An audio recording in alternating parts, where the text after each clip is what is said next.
Kevin Durant returns for the Phoenix Suns on Wednesday night for the last game of a 3-game road trip that ends in Toronto. But it was an ugly night for the Phoenix Suns. Their shooting, subpar. Their defense, subpar. Their hustle, subpar. And then at the beginning of the third quarter, Devin Booker goes and tweaks his ankle, exit the games, and it was in clear pain. Clear pain. Toughs it out, comes back, plays, but was clearly ineffective. And ultimately, the Phoenix Suns, the winning streak ends at 7. They are now 11-7, Matthew. And that was much akin to the start time of 5:30 Arizona time. Just a weird game, man. Yeah, everything always comes back down to 0. No matter what. I mean, the Suns were 7 games in a row winning. Booker's MVP stuff was out there. Then you have a piece by the Ringer, best point guard out there in the NBA, and he gets hurt. Obviously, KD comes back and he can't make one shot, but it just was a weird day. I think it was fitting. This is how it works, right? Every time you just go on a streak, people start talking about you in the media. It kind of goes back down to 0 just for a little bit, and then we'll be back in a couple weeks. Yeah, it is. It is. You're 100% right, though. Anytime, like for those of you who are new to Suns fandom, welcome aboard. Welcome to the pain. Anytime anything good happens to Phoenix, there's an instant and immediate reaction to it.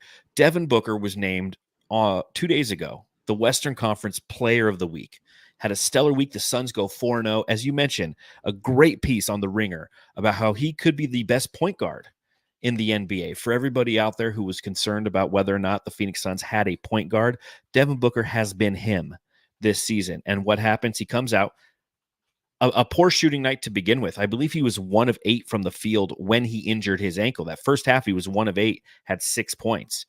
He and the rest of the team, they look like the team that was on the second night of a back-to-back.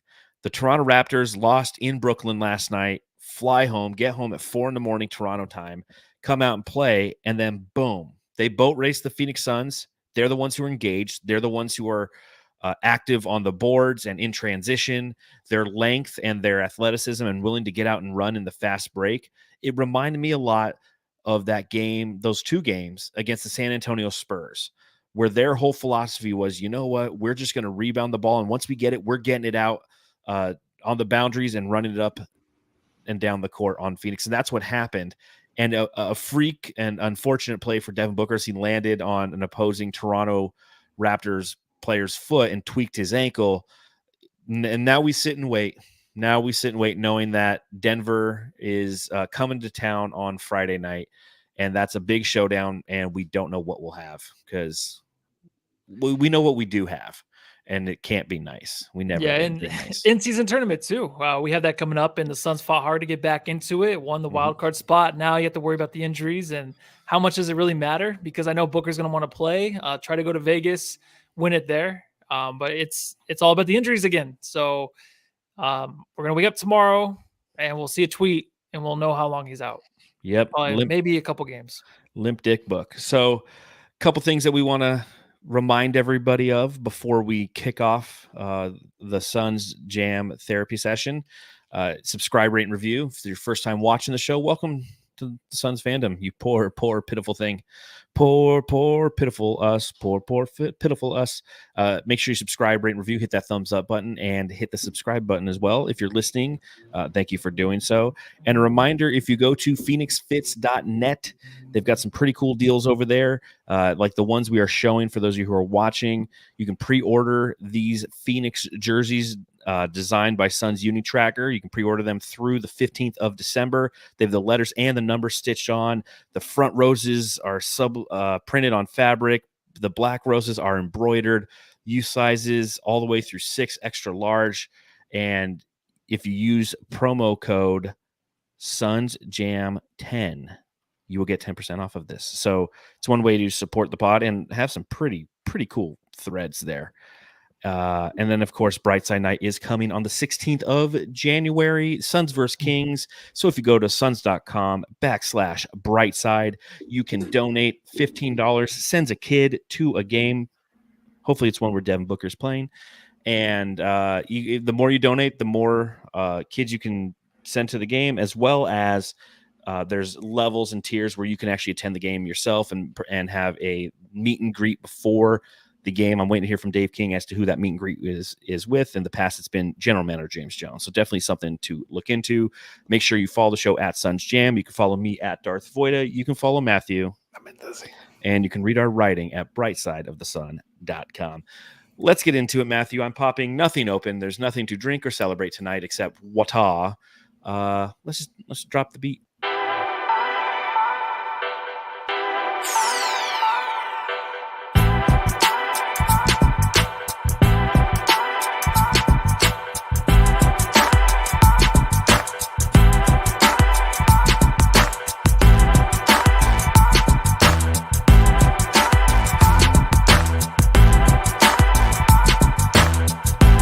112 to 105. The Phoenix Suns winning streak is over. They are now 11-7 on the season, which of course brings me to my first question.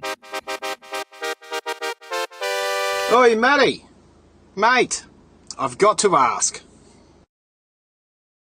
Matthew, as you take a look at this game against the Toronto Raptors, just overall feeling on the game. What was your feeling on this game as you watched the entire thing? Well, to add to a weird night, I did miss the first quarter.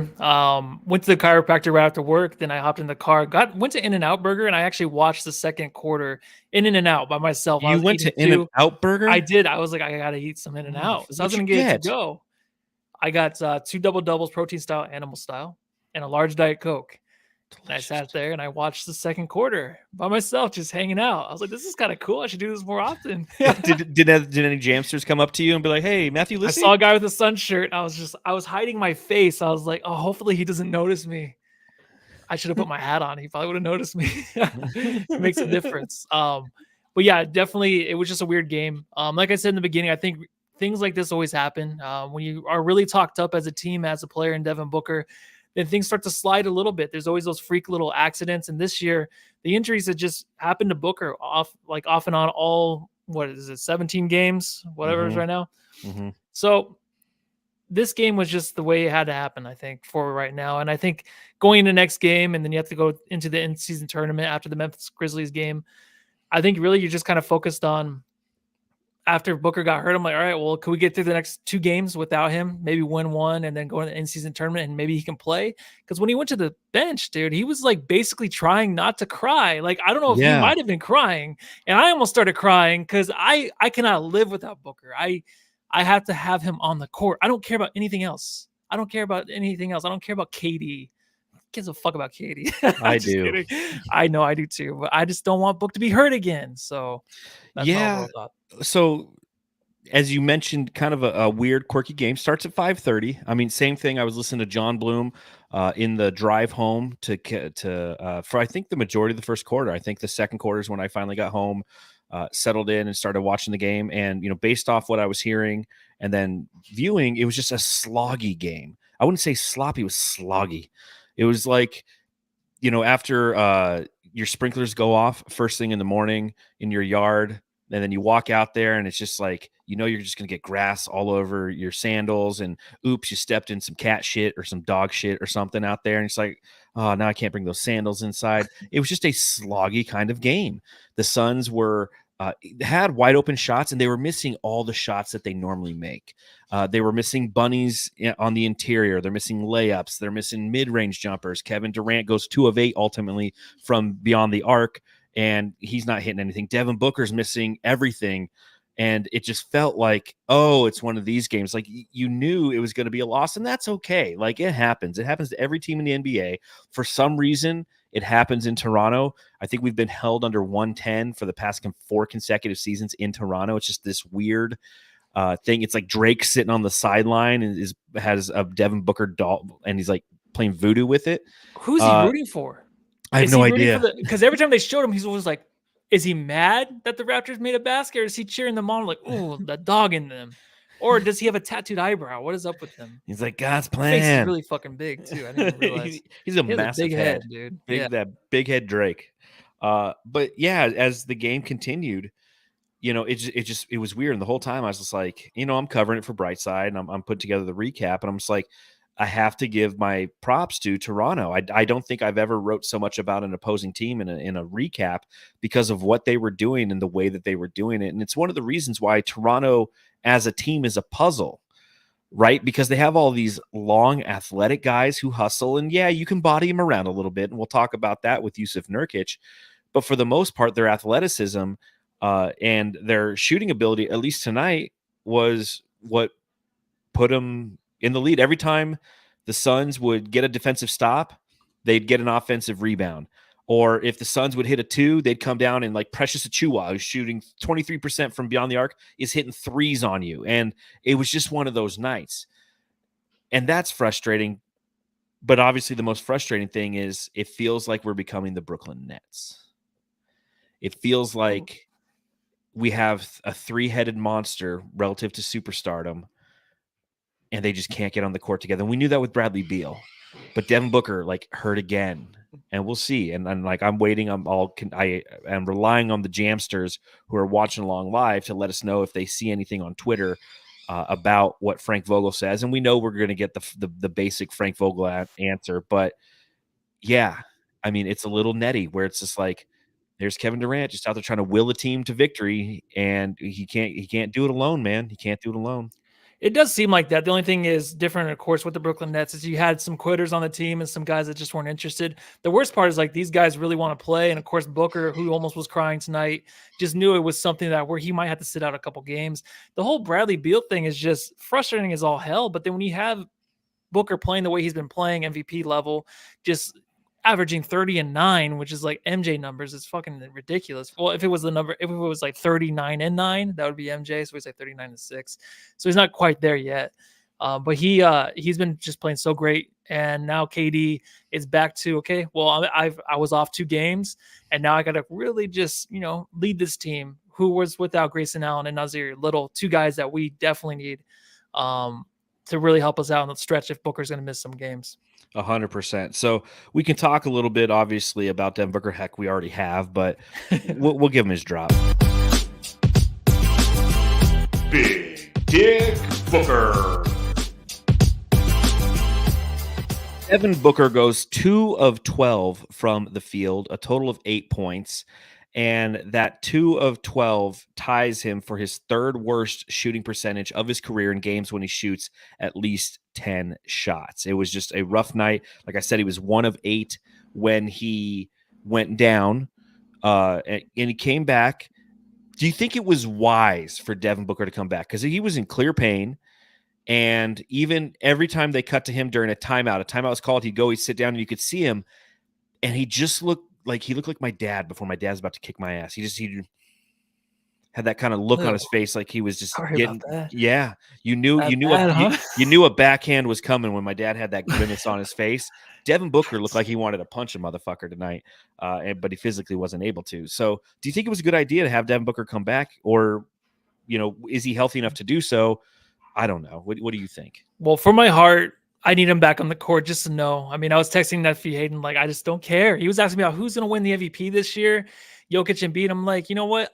Fuck the NBA. If Booker's out, and if he's out for another couple weeks, I'm not watching anything. I don't care about these guys that should be MVPs but won't win it because of the narrative that Booker had this year to win it. Like, Booker, this is his opportunity to win. But yeah, him coming back out in this type of game, I don't think it matters. I think he obviously needs to get back out there just mentally, just to kind of be like, okay, I'm all right. Like, I can get through this game and I don't have to sulk in the back and just worry about these like x-rays coming back positive and just me being out longer. But I do think that in this type of game also where you didn't think they're going to win, right? The Suns team that didn't really have a chance today. I mean, in subreddit, they were talking about this is the type of game on our side and the Raptors side that it's going to go down to the wire and then Katie's going to hit a shot to win. The way I was thinking, I was like, I don't think we're ever going to win because like you said, every time we got close, they just pulled away. Booker defensively, obviously with that ankle, he was a reliability, kind of laid off, didn't play too hard on a lot of guys. But, there was a little crack. But I just think offensively, he can still get a shot. It's not going to be the same, obviously. But I just think he needs to be on the court for himself, just mentally, just to know, like, hey, I'm okay, even though he's not. So I guess, does it even matter if he's out there or not in this type of game? What do you think? I don't think it does because historically he has had a hard time when he plays against the Toronto Raptors. I think it's his third lowest scoring output in his career is against the Toronto Raptors. He averages 21.2 points per game, which brings me to... You know what time it is. Trivia time. All right, Matthew, looking at his entire career, what two teams, so I think Toronto's fourth, what's the number one team for Devin Booker holding him to his least amount of points? Take a guess. Is it Memphis? It is not Memphis. I'm going to give you two other guesses. Two other guesses? Okay. Let's go Clippers. Clippers is number 3. He averages 19.7 points per game in 21 career games against the Los Angeles Clippers. All right. So one more choice. I'm going to go. I should give you a hint. Should I give you a hint? I just want to say San Antonio. Well, that would be incorrect. It is the Orlando Magic. Oh, see, I wouldn't have never guessed that. Exactly. I was going to give you a hint. My hint would be my favorite player from this franchise has the same jersey number as Devin Booker. Oh, Penny Hardaway? Penny Hardaway. I loved Penny Hardaway. Yeah. But yeah, 18.2 points per game against them. Indiana, 19.1. Clippers, 19.7. Toronto, 21.2. So it's a team that he just kind of historically has a hard time against. And I don't know if it's because Drake is sitting there in the front row that he's like, oh, he's gonna write a song about this one day, man. About how tough I am coming out. But it's just, I don't know if it was the right move to have him come back out. Because when I first saw him come back out and he was limping, and again, Booker's a tough son of a bitch. Yeah. He is. He'll play, and he'll play through anything unless you tell him not to. That's just the kind of competitor he is. With everything that's going on, knowing that this team needed him, that's what he wanted to do. It wasn't what the Suns needed, and Frank Vogel probably should have said, no, you know what, Book, take some time, sit down. But I think the fact that we didn't have Grayson Allen, he was out with injury or illness, I'm sorry. We didn't have Nasir Little. He's out for personal reasons. He just had a daughter yesterday, so he's out being there for his family. You were depleted a little bit of that guard depth. And Booker's like, listen, I'm going to help this team go out and get a win. Unfortunately, he had that one big three-point opportunity. The Suns are down 108 to 105, had a big three-point opportunity. And while KD's cooking, Booker's the one taking the shot. And I don't know if that was the right decision either. I don't mind. Even if he was hurt, I want Booker to take it. I don't care. I think Booker just right now, the kind of courageousness he really has out there to really take any kind of shot is that even a word, courageousness? Who gives a fuck? Tonight doesn't matter, right? We can just do whatever we want.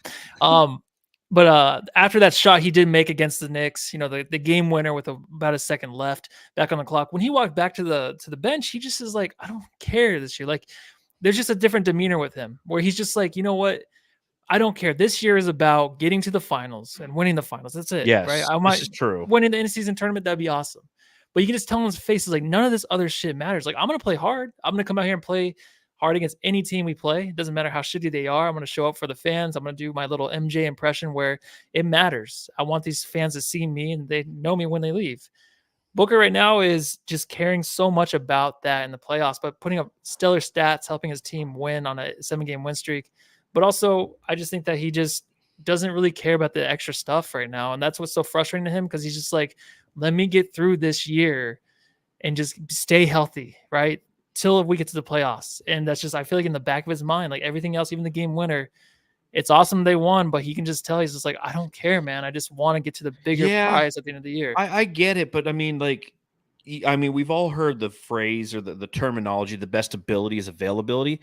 The best ability is durability. And we've seen it with the Clippers, right? Like, the challenge with the Clippers is that's the game that they play every season. Well, as long as we get to the playoffs and we're all healthy, we'll be fine. And what happens? They get to the playoffs and somebody gets injured because they're not durable enough to play through injuries and to survive at 4 rounds of playoff basketball. The Clippers have never been to an NBA Finals, let alone with Kawhi Leonard and Paul George. Now they have more people. So I get that mentality, but I also understand that we need to be on the court. We need to have our guys playing. We have to develop chemistry. You can't just turn it on in the playoffs. We know that the playoffs are all that matters, but the regular season matters for those reasons, for durability and for chemistry reasons. And the Suns, again, we'll stay tuned, Jamsters. We'll see what happens relative to Devin Booker and his injury.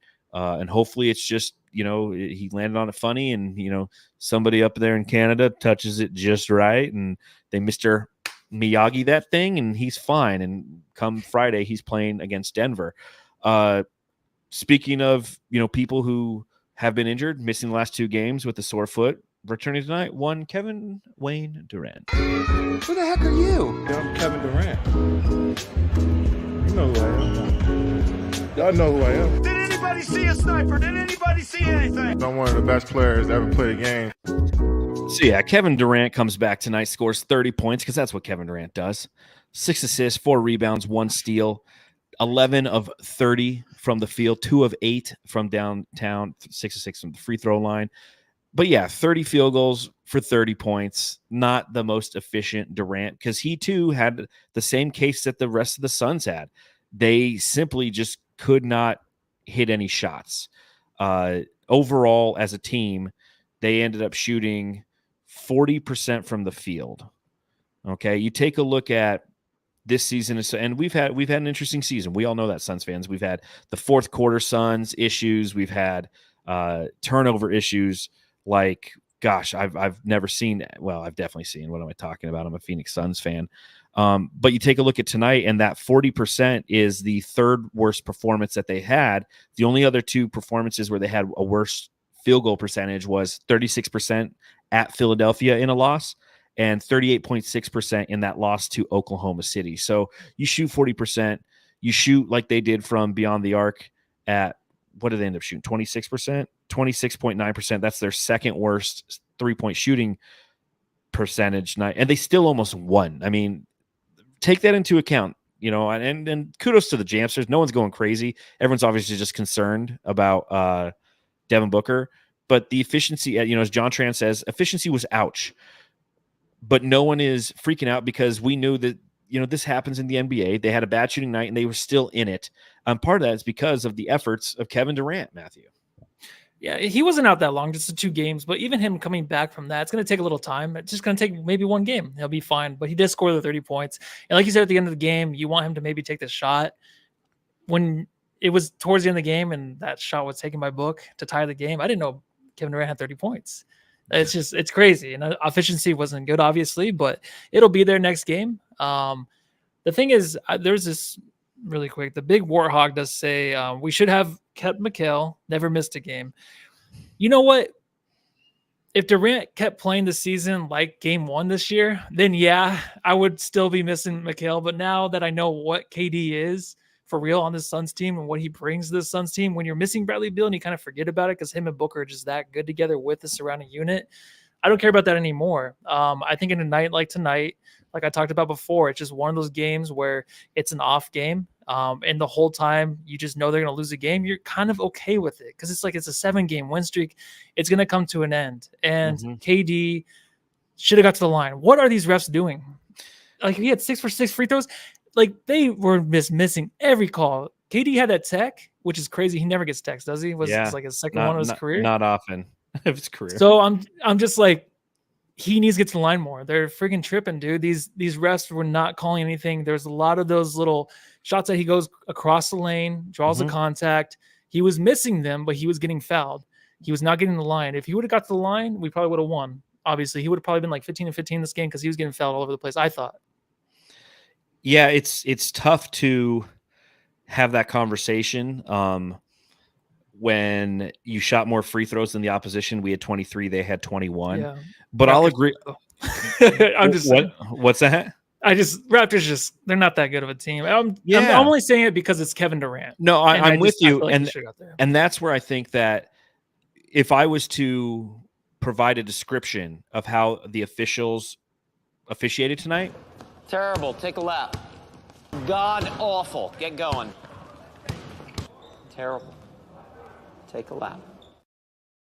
They were terrible. They need to be doing laps around Scotiabank Arena on the outside tonight because, there was a ton of contact on Booker and on Kevin Durant. And I wrote a piece for Bright Side of the Sun that was published yesterday talking about just that, how this Phoenix Suns team is the third best at getting to the line.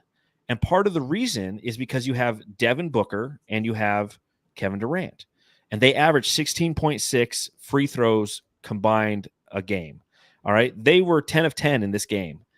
The reason that you get those calls, and I looked into it, like Devin Booker,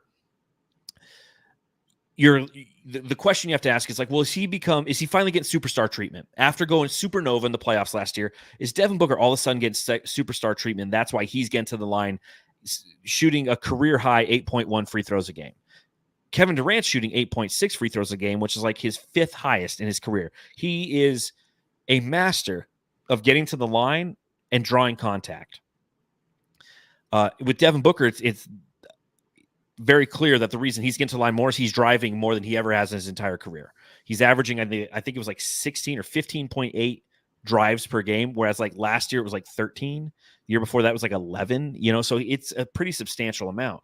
So you have this team that has a reputation for drawing contact, and for some reason they weren't calling that contact.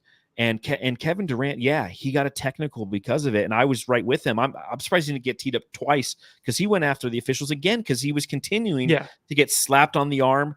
That's one of the only ways you can defend him, especially as you mentioned. It's when he drives across the lane, not towards the basket, but across it, and then rises up. He gets to the center of the lane. That shot that we see in practice during pregame over and over again, that high middle of the key jumper. But he gets fouled on it, and there was nothing called.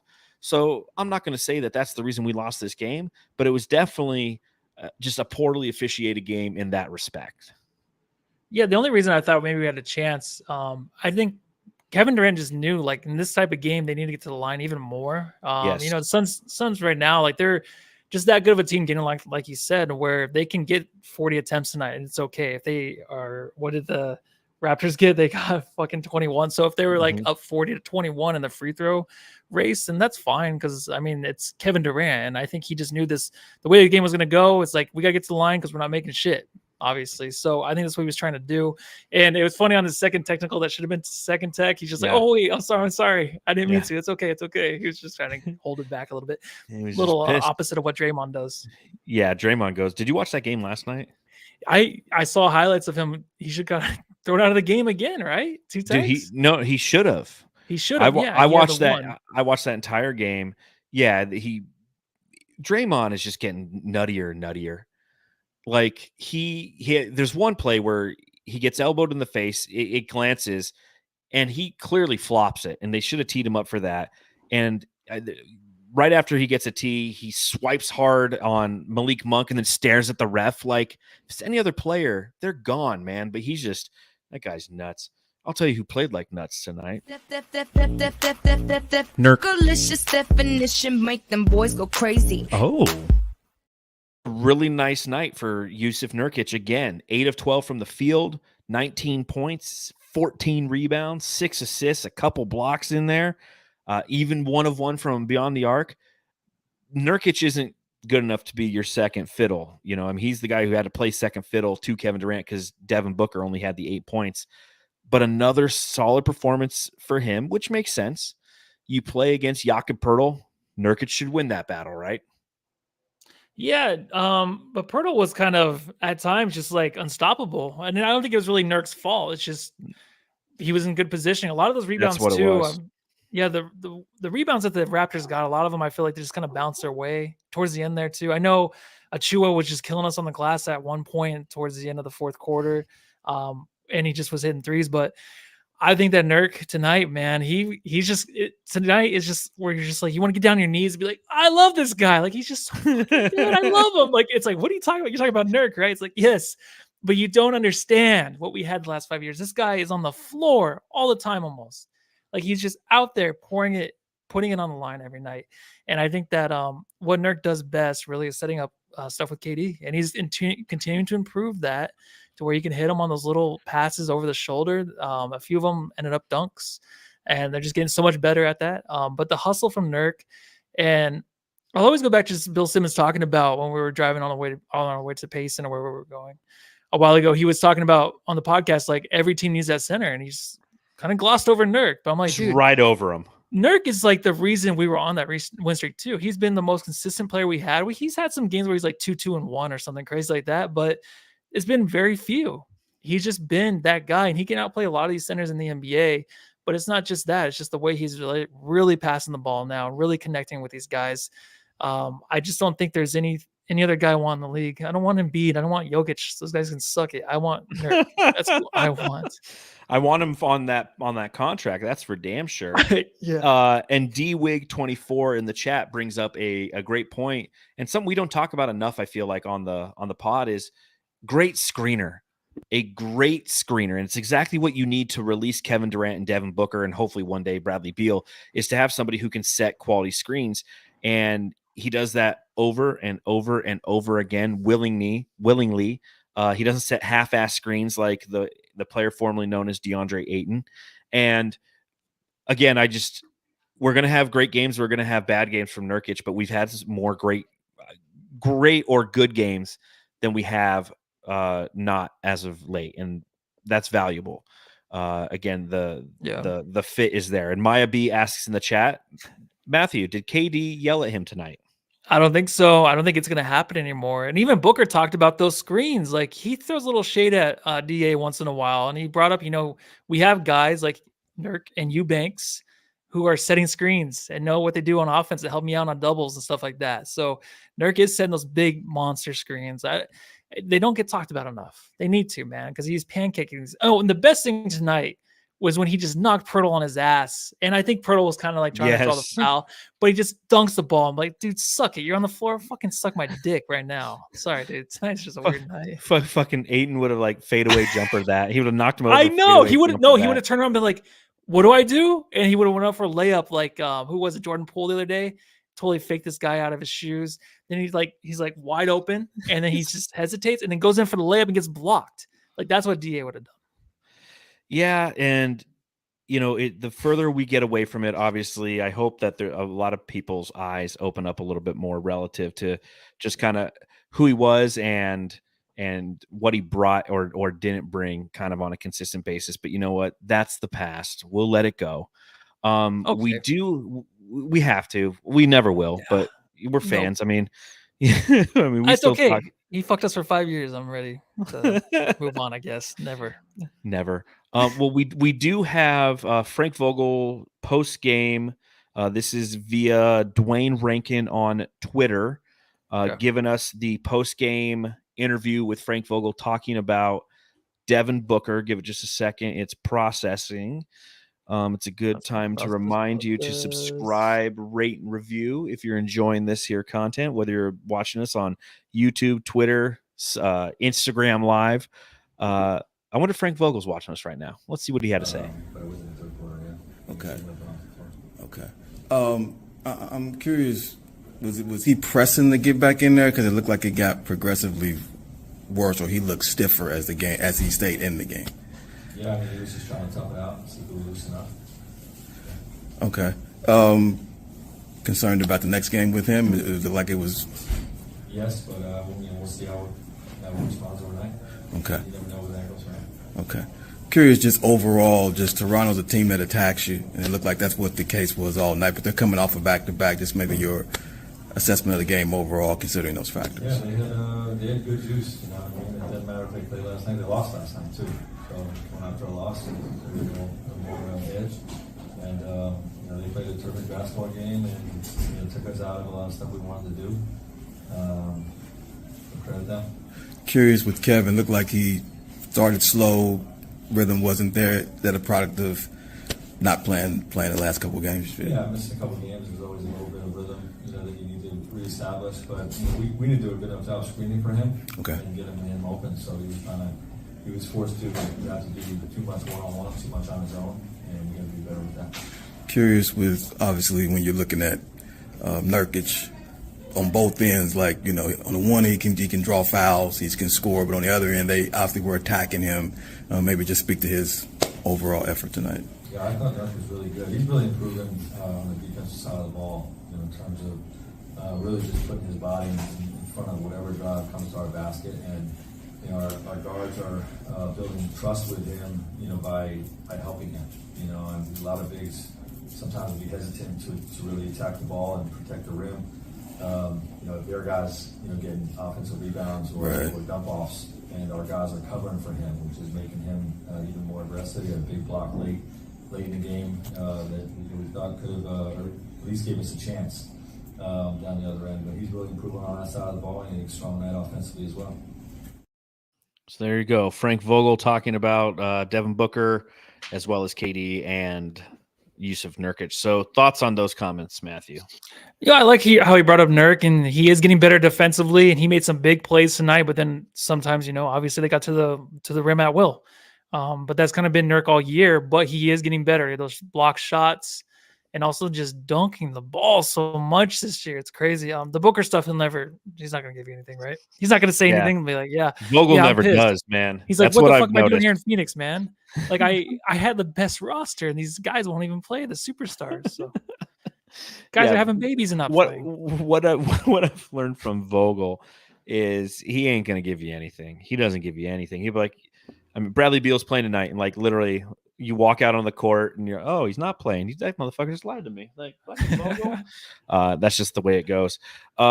Nasir Little not being there tonight, one of the impacts that I noticed, and it's weird to say this because, Nasir Little, high upside guy, not a lot of runway, but has impressed me thus far this season. And I think I'm not alone with how I've been impressed with how he's played. We were very stagnant on offense. It was a lot of ball watching. It was a lot of Kevin Durant. They'd run one high screen. And part of that is when Devin Booker was back in the game, he was hampered. He couldn't do back cuts or come off screen rolls or pin downs. And nobody else on the team was really doing that. And I feel like because Eric Gordon's not going to. Eric Gordon's a camper, right? He's a guy who's just waiting for the defense to collapse on somebody who is penetrating. And then he's your pick and pop guy. And he's the guy who's popping. And he didn't do a great job popping tonight. As I mentioned, none of the Suns really did. He was 2 of 5 from beyond the arc. He's only 4 of 9 from the field, 10 points, 1 rebound, 1 assist, 1 steal. It wasn't a great Eric Gordon game because I just wrote a piece on where the Suns would be without him.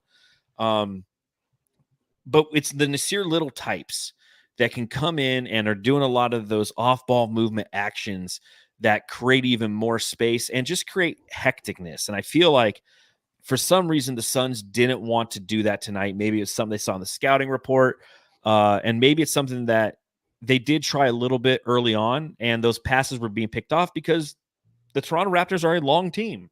So, did you miss Nasir Little tonight, or am I just blind? Yeah, I totally did, and it's funny because I wrote that piece of Metu going to lose minutes when KD comes back? And then all of a sudden, in the piece I put, I was like, is Nasir Little? Nasir Little will always get minutes unless it's a DMP. And then the next fucking game, he's out. That always, I know. Like, we're back down to 0, right? Nasir Little's like the guy. Yeah, you just need him. Right now, he's like the guy in church where you pass around the money basket and everyone's just putting in their dollars or cents. But he just is like, dude, this is fucking free money. He just takes the money and run, right? He just needs someone to fuck it up. And that's what we needed tonight. I just think that he could have been the guy that really just kind of got those extra rebounds, right? I know his rebound stats aren't that great, but when he's in there with Durant and Nurkic, like they make a difference altogether. They really do. He doesn't get credit for the rebounds, but he's in there bodying up guys, boxing guys out. So you miss that a lot from him tonight. And I just like his overall game and the energy he brings to a team like this. But Gordon, the 10 points tonight, I was just thinking like it would be nice if one of those guys got hot early because KD and look at the way they were shooting. When that's happening and they're just trying to find their shot in this game, then there's so much focus on that more than just moving the ball and trying to get things, moving around because no one's really hot and the defense isn't really caring as much. The doubles aren't coming. KD's just kind of doing what he wants on the smaller defender and they're just kind of letting him because he's not making anything. So there's not a whole lot of focus there. So you're not going to have other guys really open or cutting or anything like that. Josh Okogie did a good job tonight. I feel like for a really good stint there in the third quarter of cutting, making the extra play, but just wasn't good enough. It wasn't enough. It was good enough for him. It wasn't enough for the Suns. No, I completely agree. And I think that, you hit on a couple really good points there. One about Josh Okogie, but two, just about how, overall the way that this offense is melding together and how you needed one of those guys to get hot early. Look at what happened when the Suns beat the Knicks in the last game when it was just Booker. It was Eric Gordon who got hot early while Devin Booker struggled. And in this game, you had both Devin Booker and Kevin Durant struggling in that first half, and there was no tertiary guy to give you consistent scoring. Well, maybe that was Nurkic a little bit. But for the most part, from a perimeter standpoint, it just didn't exist. Just the way it goes. Yeah, I love Nurk a lot lately. You ever notice like Nurk doesn't have like any muscles really? I mean, if he took his shirt off, I'm sure he has some muscles, but it's just like no, he's not flabby, but he just doesn't have any definition in his arms. It's just crazy to me. A guy like that big doesn't have. I guess he's just a brick shit house, man. He just get in the way. I guess fucking just run you over. Hey, Joe. Where you going with that? So you mentioned Josh Okogie. He was the only guy who was matching the intensity and the hustle of the Toronto Raptors in this game, in my opinion, on both ends of the floor. 24 minutes, 2 of 4 from the field, 6 of 6 from the free throw line, because he continues to get the majority of his points from the free throw line, 10 total points, 7 rebounds, 4 of those on the offensive end, and a couple assists. That's why, even during his slump, when we talked about him being played off the court from a starting standpoint, that's why he will garner minutes, because of the way that he hustles and the way he attacks the game. And you hope that it rubs off on his fellow teammates, and unfortunately it didn't. The only guy he kind of rubbed off on was Watanabe, but he was Utah's tonight. He was just ass. Yeah, we'll talk about him in a second because I'll give him his drop. But Josh Okogie, like you said, cutting a little bit, just trying to do some things. He'll continue to be in the lineup because of his effort, right? Oh yeah. It was so hard to get through that little period of time where we come on the pod and he's just complete crap, and everyone's like, Josh Okogie needs to go, be traded, all this. I'm always like, guys, just wait it out a little bit. All right. The pillars aren't really there yet, but he'll have these games. And the 0 threes is awesome. Like, he had the pump fakes in the corners and getting by guys. Like, he can still do that. They still think he's going to shoot the 3, but he shouldn't be shooting those corner threes. He should be taking it to the rim, trying to draw contact, finding guys. Like, he found Yuta, who we'll talk about a little bit, on that one pass, and I was just like, damn, Yuta, you got to make that layup. Totally missed it, man. Totally missed it. Yeah, no, I completely agree. Let's talk about UDAS. Utah, the shoot.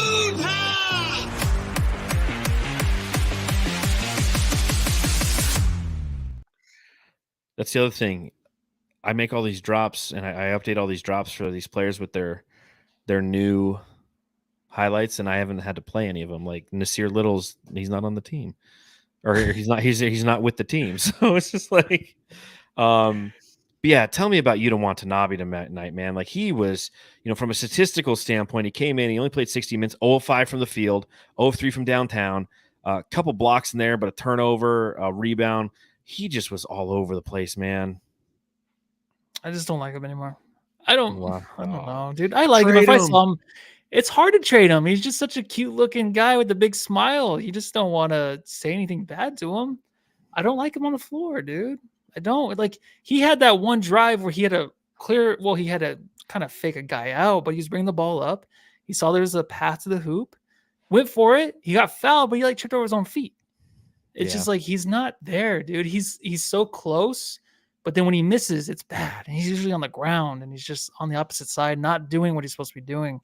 I kind of given up on him, and when I see him on the floor, I don't really want him to be there. It's just so hard for me to say this stuff because I was looking forward to him so much, but he'll have those games where he hits 2 threes. It's like, oh, nice. That was there like he last is. game. But it's like, we have other guys that can do that too, and then play defense, and then make a difference in other ways, but he doesn't do much, man. He had a good little block on defense today. That's about it. Yeah, that was so cute. But you're not wrong. I mean, that's literally that was about it. He hasn't impressed in any way, shape, or form for quite some time. Like you said, he comes in, gives you a couple 3-pointers on occasion, and just carries on with his life. And still he has the length. That's the one thing that I'll give him is he has the length, and that is something that is going to keep him in Frank Vogel's system for a period longer until Frank Vogel goes, yeah, this guy, like Nasir Little's taking his minutes. If Nasir's here today, he takes his minutes because he's the first guy off the bench, and he's somebody who just he gets the basketball IQ's there. Whereas Yuta Watanabe's basketball IQ, I haven't seen it yet, and maybe I'm wrong, but I mean the guy's been in the league for 6-7 years. Like this is kind of who he is. Yeah. And we have to kind of accept that. Yeah, he can fireball from 3. That's valuable. Unbelievably valuable, but you have to play both sides of the court. And I know this is going to change too. I know this narrative is going to change. He is going to be that next guy who goes on a heater for the Suns. And all of a sudden we're like, yeah, okay. You don't want to not be. We were wrong. And I'm waiting for that day. I'm waiting for that day because I believe that it can happen, but I'm not counting my chickens or anything. Or it's more of a Shamit thing though. We're gonna be wishing this all season, and I don't think it's gonna come through. I don't feel it, and I think when you see like the difference with like a Metsu and Goodwin, and even what we're seeing from Little, like those guys took maybe a few games, maybe a week or two, and then they started to hit. Yuta's been the same player. Like it's just they're putting him in situations where he's going to fail, and it's just basically all over the court. And I don't know how you fix that, man. And someone did say that John Carl said Yuta is simply soft. I don't think he's soft. I just think he is just always overmatched. I think he has a lot of heart, and he plays like a lot of these guys with a lot of fire. And, you know, if I want to be cheesy, continue with that stuff. The fire, the heart, the desire, the lights, the dust, all that stuff. Smoke, the lights. Smoking lights. He plays with it. He's too frantic. He's crazy. He reminds me of Animal, like the Muppet drummer, who's just kind of like, yes, that's Yuta Watanabe. Maybe I'll add that to his drop. Jordan Goodwin. Where's my dog? Jordan Dog wins. There's my dog. There's your new highlights. All right, Jamsters who are watching. Love it. 23 minutes, 4 of 8 from the field, 1 of 3 from beyond the arc, 6 rebounds, 4 assists, 9 points. This is the kind of bench guy you want.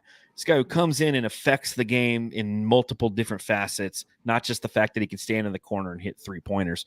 He is a lot like Okogie, where he too brought the energy and some scoring, much needed scoring for the Phoenix Suns tonight, and continues to do so. And I'm continuing to believe and buy in the stock, if you will, of Jordan Goodwin.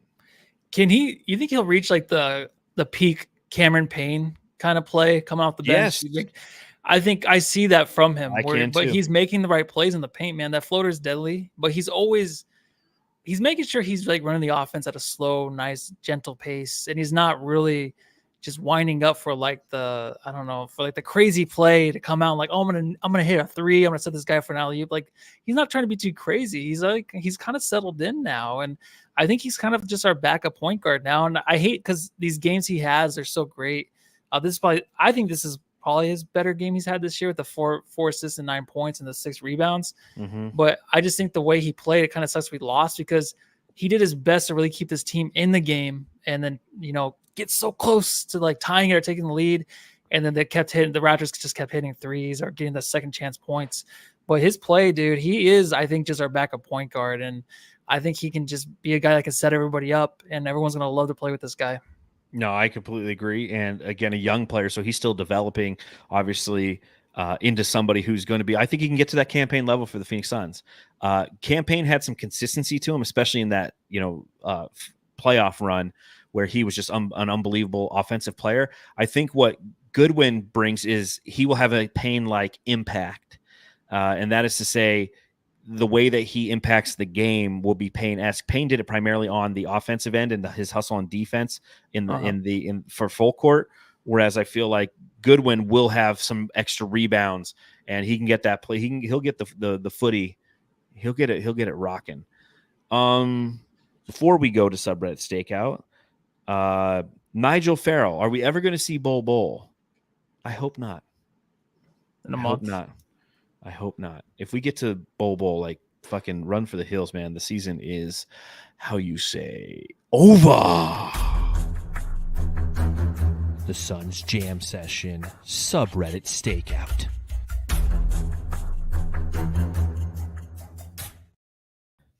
Whoa. It's Piggy Matthew. It's not Matthew. Yeah. it's Snorting Matthew. So Matthew, you were on the subreddit for the Toronto Raptors. You were north of the border this evening. How was it north of the border? How's your health care? Oh, isn't it free? Yes. I don't know. You tell me all the needles are dirty? Is that how it works? I don't know how it works up there. Are there any Jamsters from Canada watching along live? If you're not watching along live, if you're listening or watching later, just say yes, just out loud. Thank you. Yes. So you guys say like Canadian. I was about to sing "Oh Canada." Canada, Canada. our home and faithful. Matthew Piggy, what did you see on the Subreddit stakeout? How'd you know my nickname in high school? KD is a pure hooper. Is that so that was Canadian? Nice. That was probably a jam. Pure? KD is a pure hooper. Pure hooper, don't pure you know? Hooper. This is a scrappy basketball game. That's It's a good scrappy. comment. That That's is scrappy as hell. Are they talking about us or them? It's a scrappy game. It's true. It's just a scrappy game. It's You one of those look everyone's so on the floor. ridiculous. It's on the floor, dude. We sure as hell don't hit shots, but you can get physical when we want to. All right. Scotty and Pascal should play 80% of the fourth, not 60%. And there was a lot of comment. Sorry. By that boring? You had to put Frank Vogel on? No, I was deleting the video and accidentally clicked it. When you talk, I do some housekeeping notes. Oh, I'm gonna okay. clean up the pod. So while I'm way over here, like reading the screen. But yeah, Scotty Barnes, just play through him, man. That guy's insane this year, right? yeah, he's pretty good. He led them in scoring tonight, 23 points. Yeah, he's fucking great. I'm blowing in your ear. Oh, I appreciate it. I'm trying to focus and read these. Dude. Oh, this one, John, this one's for you, man. Oh, good. So those of us who play 2K, if you use Drew Eubanks' movement style, it makes you a faster player in the game. Interesting. Yeah. Eubanks has kind of been shitty ever since I wanted him to start a center. Yeah. Stop wanting things. He can't even make a little like bunny hook or whatever. 2 of 6, 4 rebounds, 4 points. 1 block. Like, I don't know. Just like being outmanned by the backup center almost every night. Yeah, it's been a rough go for Eubanks. Yeah, I feel like this game's where Durant and Booker go off in the fourth and they win by like 3 points or some shit. Like a demoralizing loss. So yeah, I can see that because they were so cold all game, but nope. And that's the end of the most boring subreddit ever. Yeah, it's from Canada. The Suns Jam Session subreddit stakeout.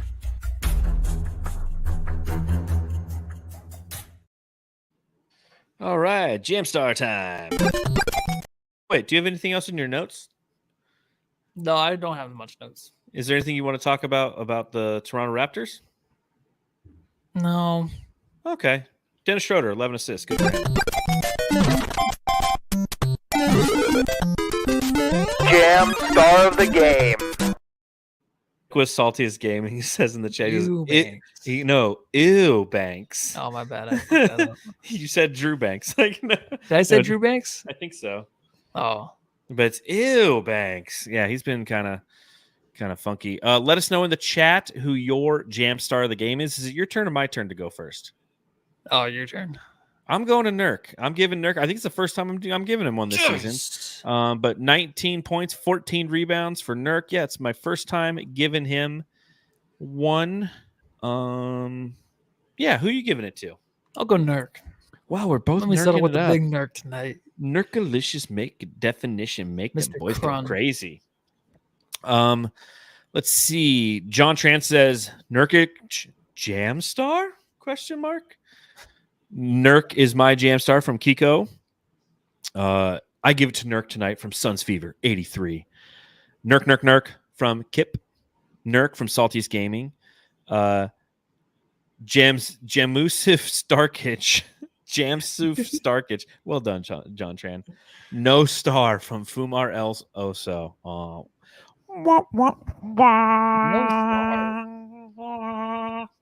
Next up for the Phoenix Suns, we play again on Friday, and it's going to be interesting because we don't know who the fuck's going to be playing. 8 p.m. It's going to be a late game against the Denver Nuggets. The Nugs, the world champion Denver Nuggets, are coming to town. Currently 12-6, a team that is 14th in points per game and 7th in opposing points per game, has a offensive rating that is 10th best in the league, a defensive rating that is 8th in the league, and a net rating that is 8th in the league at plus 4.2. They have had some injuries. Aaron Gordon is day-to-day. Did you see that they had no Gordon? Yes. No Jokic, no Murray, and somebody else was out. No, that was MPJ? it. But I don't know. And but they beat the Clippers in LA last night. Yeah. Oh, was it 2 nights ago? Or was it last night? I think it was last night. Damn. Oh yeah, it was last night. Yeah. Yeah. I mean, they had freaking what's the nuts go off? Like DeAndre Jordan had like 22, 11, and 8 or something crazy like that. And then they had who else went off? There's some other guy, dude. Yeah, DeAndre Jordan, Reggie Jackson, 35 points, 13 assists, 35 and 13, 40 minutes played from Reggie Jackson. He was 15 of 19 from the field, 3-4 from beyond the arc against his old team, the Los Angeles Clippers. He's fucking cooked him, man. Remember Reggie Jackson, when we played the Clippers in the Western Conference Finals in 2021, Reggie Jackson was a thing. Like, he was a problem. And he's gone to Denver and just kind of like existed. But we'll see last year, remember? Yeah. Oh, buyout? yeah. I definitely. Yeah. Buyout guy. Yeah, it was buyout, right? Yeah. And he ended up with the Denver Nuggets, and he was one of the ones that it actually worked out for. So, overall, a team that's second in the league in assists. They are 5th in field goal percentage, rebounding their average of the pack, free throw attempts. They're 27th. So a team that's not getting to the line a bunch, which is very, very rare. I feel like Jokic alone gets to the line an absolute ton. Just because of the way that he can manipulate the defense, manipulate his body, and also just manipulate the referees. And he's averaging 6 a game, which is his second highest in his career. Or, I'm sorry, yes, second highest in his career, but the rest of the team just really isn't doing that. But he's also leading the league in rebounds currently. So a tough game, right? It's gonna be tough, and it makes it even worse with the Booker news, man. I've had a lot of caffeine tonight, dude. I'm like talking ahead of myself a lot tonight, and just not a lot of In-N-Out burger. Yeah, I had 2 Diet Coke and 2 coffees, and 2 Diet Cokes and 2 coffees. Yeah, I had that today. Is it because you got the new job? Yeah, got the new job, and I got the coffee. I'll walk around, go to the break room, and get a coffee and stuff. I do office stuff. It's pretty cool. That's what people do in the office. They just sit around the coffee machine and just talk about the Suns. Yeah. And there's no one around, and that's just the way it goes. I keep saying that. I gotta change it up. So the reason I've said, like, over the past like 4 or 5 podcasts, I keep saying that's just the way it goes. I notice it because in my head, every time I say that, I finish a quote of a line from a movie. So for those of you who've ever seen South Park, Bigger, Longer, and Uncut, the movie from like 1999, to me, it's one of the funniest movies ever made. It is nonstop humor. It's a great musical written by Matt Stone and Trey Parker.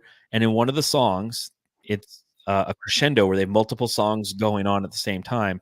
And it's one where they're like, blame Canada, blame Canada. They're not even a real country anyway. And at one point, there's like the little kids with the little French kid, who's, they're part of Les Resistance. And one of the little kids sings a line. He goes, so if they cut your dick in half and feed it to a pig, and though it hurts, you laugh and you dance a dickless jig.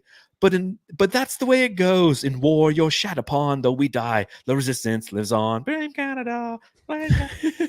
Tomorrow night. It's such an amazing movie. And so I've been saying that on multiple podcasts. I'm like, well, that's just the way it goes. And in my head, next line is, in war, you're shat upon, though we die. I need to definitely watch that. Dude, again, it's been a while. I've only seen it once my whole life. Oh my God. I've seen it so many times. Like that and Bates-Diop, which is also Trace. That's underrated a little bit, right? It's so good. It's funny, but it's of course we graduated cock beer. It's a nice little comedy. I don't think it's the funniest. It's just a nice little relaxing one to watch. It's a funny one, but South Park, Bigger, Longer, Uncut is like top 3 funniest movies all time for me. Top 3. I couldn't give you we'd have to sit and do a whole podcast on what the top 3 are, but like it is in the top 3 for me. So on that note, is there anything else you'd like to talk about before we get out of here? No, Dumb and Dumber's in the top 3, right? You think? Nope. Are you Dumb and Dumber guy? I love Dumb and Dumber when I was a kid, and it's still funny to me, but it's not the same kind of like I have sick twisted humor. I'm talking about getting your dick cut off in half. Like I think that kind of shit's funny. It's big dick Booker stuff, like you don't get any of those dick and fart jokes really in Dumb and Dumber. In fact, the only one that's really funny, the funniest part of the movie is when he's like, "Just go, man." And he's like peeing on him. Like that's funny to me. Like I'm a child. I'm a 41-year-old child with hairs that are getting gray in the beard. A little bit more every day. Mine too. I think I have more than you, dude. I think you do. Yeah, the ratio. On that note, Chancellors, we're going to go ahead and get out of here. Tough night for the Phoenix Suns. We'll be back live after the Denver Nuggets game on Friday. We'll see what happens then. But until then, Jamsters, go home and love your Canadians. Blame Canada. Blame Canada.